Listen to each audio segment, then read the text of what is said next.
Avvalambor barchaga assalomu alaykum. Bizni qo'llab-quvvatlab turgan hammaga rahmat.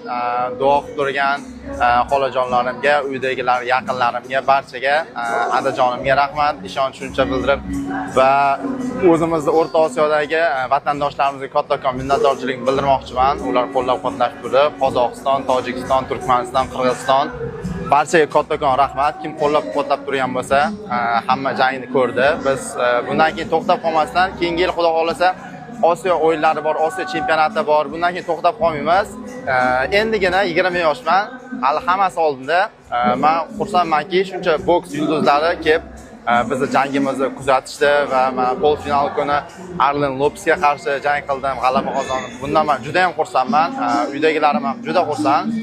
Bu ikkinchi o'rin ham yomon emas, lekin to'g'risini aytsam, O'zbekiston faqat birinchi oltin o'ringa o'rganib qolishdi. Xudo xolasa to'xtab qolmasdan